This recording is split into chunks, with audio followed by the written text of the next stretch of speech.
Yeni videodan merhaba arkadaşlar, ben Civan Buksar'la beraber 1.49 güncellemesini ve güncelleme ile beraber gelen özellikleri, PES'i, marketleri, işte oynanış güncellemesini, silahlardaki tepme değişikliklerini vesaire, markete gelmiş özellikleri falanı filanı teker teker inceleyeceğiz. Onun dışında yeni güncellemede gelen müthiş bug'ları da, yani en başta hatta bundan başlamak istiyorum arkadaşlar. Şöyle bir XP'mizi alalım.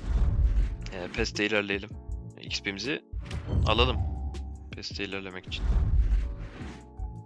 Abi XP'mi alabilir miyim? Yok be, yok be abi be. Yok be abicim be. Gördüğünüz gibi arkadaşlar, yani bilirsiniz PES gelmeden önce haftalık görevi tamamlayıp almazsınız ki PES geldiğinde alırsınız. Böylece PES'e hızlı bir şekilde başlamış olursunuz. Ya XP'yi burada biriktirip bırakırsınız. Ben böyle yaptım. 3 tane hesabımda böyle yaptım. Böyle yapan çok kullanıcı var zaten. Çok oyuncu var. Böyle yaparız ki yani PES'te hızlıca ilerleyebilelim anasını satayım, ama müthiş bir bug gelmiş oyuna. Ya alamıyorsunuz arkadaşlar. Aldırmıyor ve görev de yaptırmıyor.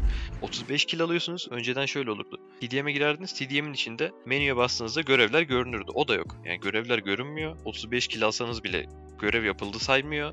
Bu XP'yi aldırmıyor. Yani şu an PES kastırmıyor. Görevler yok anasını satayım. Böyle bir bug. İnanılmaz ya. Ya böyle bir bug olabilir mi ya? Ya böyle bir şey olabilir mi abi? Böyle bir şey olabilir mi ya? Ya böyle bir şey olabilir mi ya? Bu konuya videonun sonuna doğru bir daha değineceğiz. PES'e şöyle bir bakalım. Desen taslağını ben beğendim. Yani PES deseni için beğendim.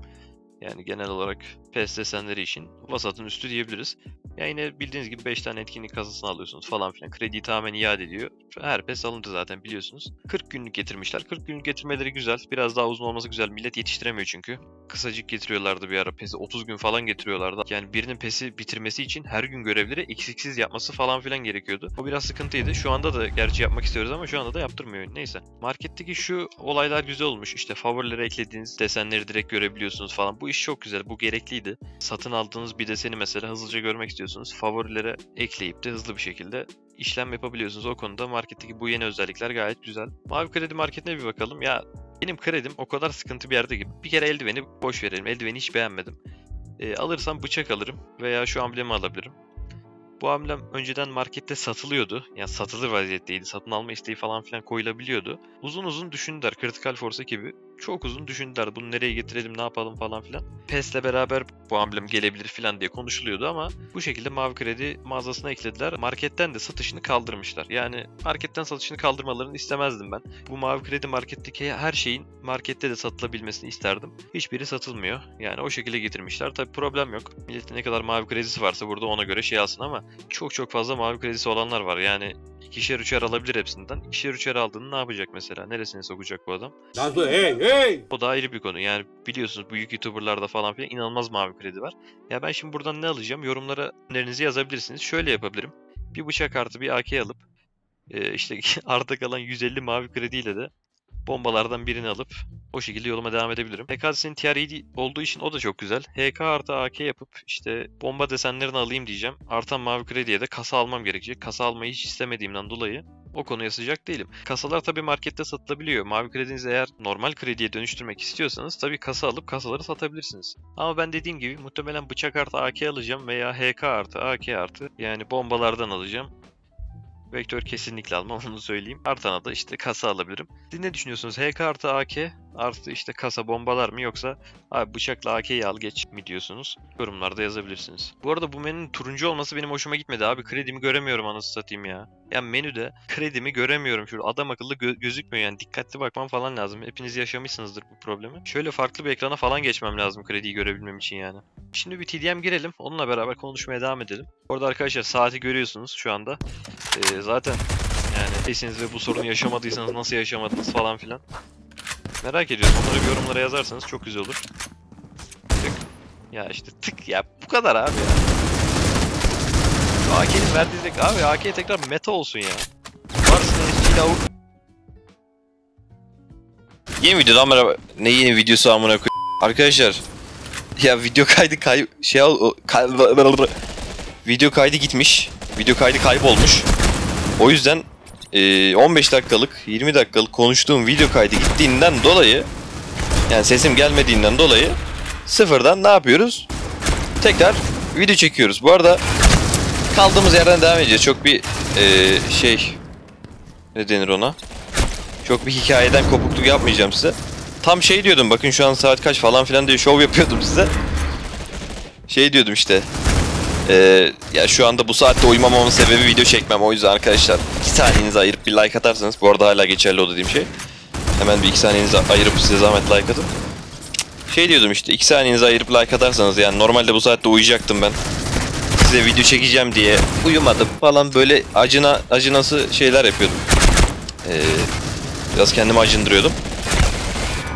Neyse şeyi söylüyordum bir de. 10-11 halı sahadan geldim. Yorgunum. Sesim de biraz yorgun olabilir falan, kusura bakmayın. Videoda zaten pek enerjik değildim fark ettiyseniz. Şu anda sonraki gündeyiz. Şu anda Cuma günündeyiz. Cuma günü gece 10'da atacağım videoyu. Allah! Oğlum ne biçim fırlıyor bu adamlar. Şu an daha enerjik çekmem daha güzel oldu gerçi. Şu anda Cuma gündeyiz. Saat 6:43'müş. Saat 10'a da videoyu yetiştirmeye çalışacağım. Anlattığım şeyleri tekrardan anlatacağım yani maalesef. Oyunu siktir edin. Nazlı hey! Aile var, ne biçim konuşuyorsun? Olan olaylardan falan bir bahsedeyim. Şey oldu arkadaşlar, 10-11 halı sahadan geldim işte, yorgunum falan filan diyorum. Ya gece 2'de falan böyle bileğimde bir ağrı olmaya başladı, tamam mı? Basamıyorum, böyle adım atamıyorum. Yürüyemiyorum. Ulan diyorum bir şey oluyor ama herhalde bileğimi burkmuştum maçta. Küçük bir yerde bileğimi burkmuştum, onu hatırlıyorum. Ama o kadar küçük bir şeydi ki. Yani bileğimi burktum, koşmaya devam ettim. Yarım saat daha halı saha maçı oynadım. Maç bitti, arkadaşla kafeye gittik, takıldık. Eve geldim işte, bir yerlere falan gittim. İşte bir çiğ köfte dürüm aldım, onu yiyorum falan, bakkala falan uğradım. Eve geldim, merdiven çıktım, hiçbir şey yok. Eve geldim işte halı sahada hop duş aldım falan. Abi hiçbir şey yok bileğimde. Saat 2 gibi falan, yaklaşık 2,5-3 saat sonra ayağıma basamamaya başladım. Adım atamıyorum, yürüyemiyorum. Neyse o halde çektim videoyu bir şekilde. Bir saniye arkadaşlar, hemen. Eğildi. Ben bu kadar gelişmiş bir varlık olduğunu bilmiyordum bu Ops'un. Eğilmesini beklemiyordum. Neyse çok şımarmayalım. Ya neyse, böyle bileğimde ağrı olmaya falan filan başladı. 3,5-4 gibi bayağı arttı ağrı. En son dedim buz koyayım bari, yapacak bir şey yok. Bileğim şişmeye başladı. Ya diyorum hani 3 saat falan nasıl çıkmadı bunun ağrısı? Çünkü ciddi bir burkulma olsa, böyle bağlar hızlı bir şekilde zarar görmüş olsa anında basamazsınız. Ulan diyorum 9 ellenmesi olmuştur neyse falan filan, ama hani çok sonradan çıkması da biraz tedirgin etti beni. Yine bir şekilde basıyorum, adım atarak yürümeye çalışıyorum falan, ama hani dokunduğumda keskin bir acı oluyor. Bilirsiniz onu, böyle bir hani bıçak kesmesi gibi bir acı olur. Keskin bir acı oluyor. Ayakta da bu arada AK spreyi çok iyi atıyoruz ya. Neyse çok uzatmayayım. İşte sahuru falan filan yapıyoruz. Ben dedim böyle olmayacak, acile gidelim. İşte acile gittik falan filan. Doktor işte röntgen. Doktor dedi küçük bir şey gözüküyor dedi. Dedik çatlak mı? Çatlağa benziyor, küçük bir şey var falan dedi. O ortopediye yolladı, o oraya yolladı, o buraya yolladı falan filan derken o ortopedi doktor da şey diyor. Hocam dedik işte küçük bir çatlak olduğunu falan söylediler dedik. İşte ortopedi doktor da şimdi sahur vaktinde gittiğimiz için saat 5 mi ne, gece 5. Yani ortopedi doktor böyle yeni uyanmış gibi geldi falan. Ya diyor doktor sizi biraz endişelendirmiş. Öyle çatlak falan o kadar korkulacak bir şey yok diyor. Ya doktor niye bizi endişelendirsin abi peki? Neyse onu öğrenelim biz şu anda. Ne yapacaksak yapalım da gidelim hani. Gece 5. Bir bas bakalım falan dedi. İşte basıyorum falan, hani bir şekilde basıyorum çünkü kıçımdan, affedersiniz kıçımdan ağrı kesiciymişim. Şimdi onu da atladık ama doktor en başta bir ağrı kesiciye yolladı beni. 19 yaşıma gelmişim, ilk defa kıçımdan iğne yedim.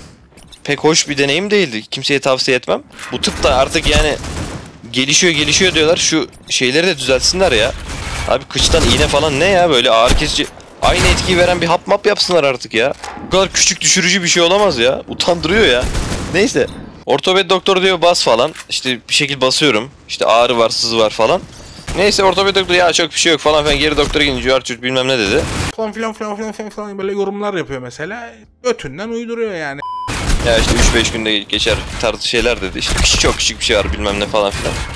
Hani şey de demiyor ortopedi doktoru, ya çatlak var işte amına koyayım. Çok da abartılacak bir şey yok. Ya doktor zaten o kadar normalleşmiş ki ya. Birader sen ortopedi doktorusun yani. Buraya yeni gelen müşteri, buraya yeni gelen hasta ilk defa bacağında bir kırıktır, çatlaktır. İşte ilk defa bu olayları yaşıyor. Sen doktorsan yani bunu ya da bir zahmet bilin artık amına koyayım ya. Kaçıncı değişim falan filan üslubuyla yaklaşman. Hani böyle resepsiyonlarda falan filan olur ya. Resepsiyonun görevidir anasını satayım. Bir yer sorarsın. Şuraya nasıl giderim dersin. Ya o sana şey der böyle, ya işte şuradan gideceksin ha. Yani şey der, yani bilmiyor musun daha amına koyayım falan. Ya birader ilk defa gelmişim buraya, nasıl bilebilirim sence amına koyayım ya? Sen burada çalışıyorsun diye biliyorsun ya, ben o yüzden sana soruyorum. Kafayı yersin. Ortoped doktorunun biraz öyle bir tavır vardı işte. Ya yürüyebiliyorsun ya zaten ya falan yaptı böyle. Ya dedim zaten yürüyebiliyorum da hani daha yeni kıçımdan iğneydim, affedersiniz ama pek hoş bir deneyim de değildi. Yani ne yapmamız gerektiğini söyleyin de gidelim artık falan. Ortoped doktoru yok, bizi rehin aldı orada. Bir gidiyor filme bakıyor, bir daha geliyor. Ya diyor çok da ya sizi o doktor biraz korkutmuş falan diyor. Ya doktor bizi niye korkutuyor durduk yerde amına koyayım? Var mı küçük bir çatlak, yok mu onu söyle. Neyse. Saat gece 5-6'ya doğru falan filan eve gelebildik. İşte elastik bandajla sardılar falan filan, reçete yazdılar. 3 tane ağrı kesici bilmem ne yazdılar. İşte 2 tane hap, bir tane krem falan, işte kas gevşetici bilmem ne carçurt yazmışlardı. O kıçımdan yediğim ağrı kesicinin iğnenin etkisi hala sürüyor. Ondan sonra iyi oldu birazcık. Yani hafif hareket ettirdiğimde bile keskin bir acı oluyordu. O acı gitti o ağrı kesiciden sonra. İğne de iğneydi ama yani vücuduna dağılışını falan filan hissediyorsun böyle yedikten sonra, o biraz kötü oluyor. Yeşili verin dedi. Yeşili verin deyince odadaki diğer herkesi buz kesti amına koyayım. Ne yeşili işte, ne yeşili gibi değil de yani şaşırdılar da 15 yaşında çocuk bilmem ne. Verin dedi, bir şey olmaz. Lavuk bana yeşili bir koydu. Allah'tan tek seferde şey oldu. Ağrı kesici tek seferde işledi de başka bir ağrı kesiciye falan gerek kalmadı neyse ki. Sözün özü, ağrı kesiciden sonra basabiliyorum yani, sağlığıma kavuştum diyebilirim.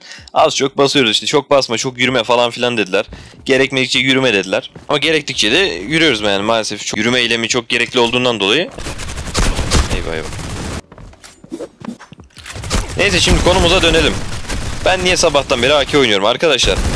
SG ile AUG'a öyle bir geri tepme şeyi getirmişler ki, güncellemesi yani abo diyorum ya, böyle bir şey yok. Ya silahlar dikey tepse neyse diyeceğim. Silahlar sağa sola sekiyor amına koyayım. Ya böyle bir şey olamaz abi. Ya bu arada ben niye geri atılıyorum şu an ben? 81 ping diyor. Ne? Avrupa'da kaç ping alacaktım da 81 yani. Neyse birader ölüm. Ya AUG'da falan, SG'de falan eğim tutamıyorsun adam akıllı ya. Millet bundan çok şikayetçi olmuş. Ben de haksızlar diyemeyeceğim. Ulan biri bıçak yedi. Lan!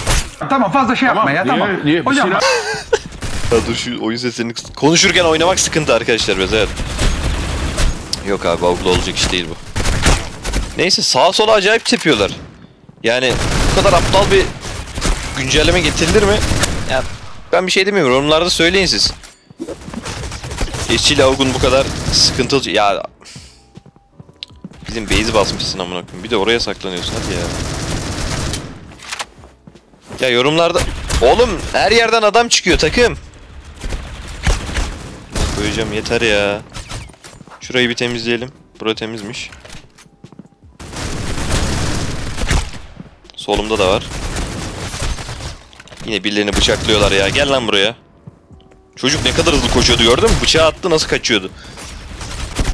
Ya SG ile AUG'un tepmesi haddinden fazla artmış. Yani uzak mesafeye sıkayım derken falan eğim tutamıyorsun. Şimdi yakın mesafeyi, orta mesafeyi çatır çatır vurduğuma bakmayın. Bir longa gidelim. Long'da uzun birini vurmaya çalışayım. Uzun birini diyorum. Uzak bir yeri vurmaya... Mesela şuraya bir sprey atmaya çalışayım. Ya bak, bak. Ben şu köşeyi sprey atmaya çalışıyorum tam şuraya. Merminin gittiği yerlere bak anasını satayım ya. Dur şimdi o çocukla çalışacağız. Bak. Bir yandan da amına koyayım base'imize adam girmiş. Takım siz ne işe yarıyorsunuz abi? Neyse işte AK oynayacağız artık. AK'nin de zaten tatlılığı. AUG'la SG'nin haddinden fazla tepme artışından sonra meta'nın birazcık da AK'ye kayması benim hoşuma gitti açıkçası. Onu da söyle. Ya geri atma bari oğlum, ne oluyor ya? AK'nin meta olması benim oldukça hoş... Ya sik... Oğlum... Lan...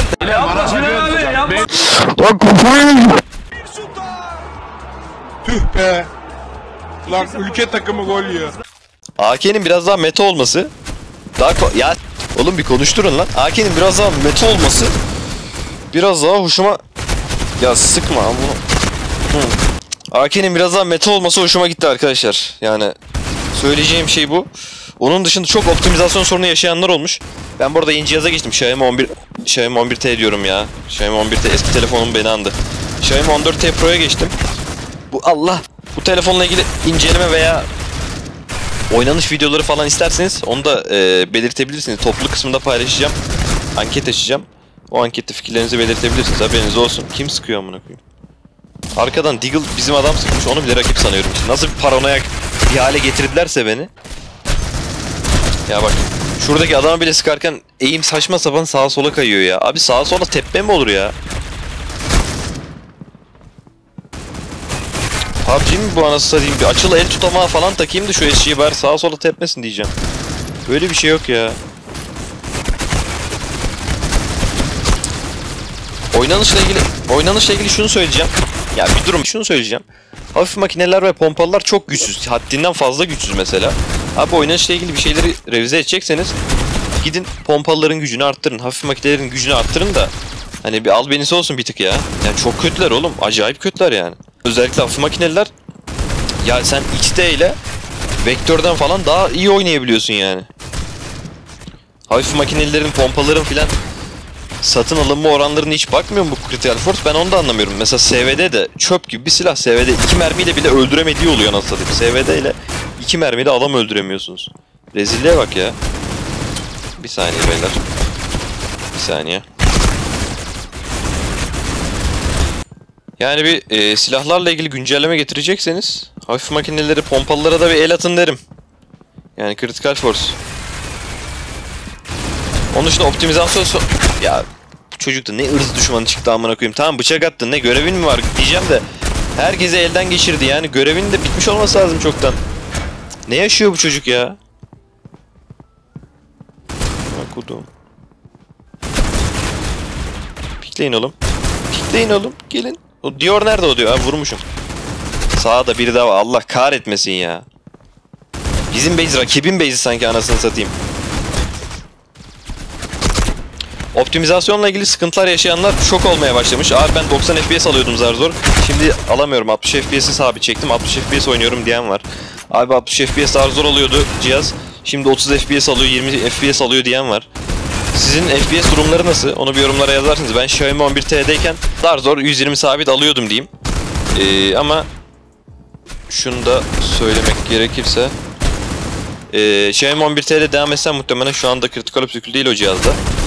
O cihazı benim aile üyelerinden birine verdiğimden dolayı Critical Ops'da yükleyip şu anda bakamam. Muhtemelen sabit 120 alamıyordur diye düşünüyorum o da. Ya ara ara drop yiyordum zaten ama çok yemiyordum. Daha fazla drop yiyordur, FPS drop yiyordur muhtemelen. Öyle söyleyeyim. Ya Molotov geldi oyuna. Molotov geldikten sonra tabii ki bir optimizasyon sorunları olacaktır ama ya inşallah sonraki güncellemelerde düzeltirler diyeyim, ne diyeyim. Mobil bir oyunda optimizasyon olayı yani çok önemli bir olay. Mobil oyun sektörü biliyorsunuz en büyük oyun sektörü globaldeki. En çok gelirin döndüğü, en çok kullanıcının olduğu. Çünkü dünyadaki bütün insanlarda akıllı telefon var ama dünyadaki bütün insanlarda bir bilgisayar vesaire yok. Yani ya bir saniye kardeşim, ileridekiyle çatışıyorum. Geliyorsun, önüme geçiyorsun ya.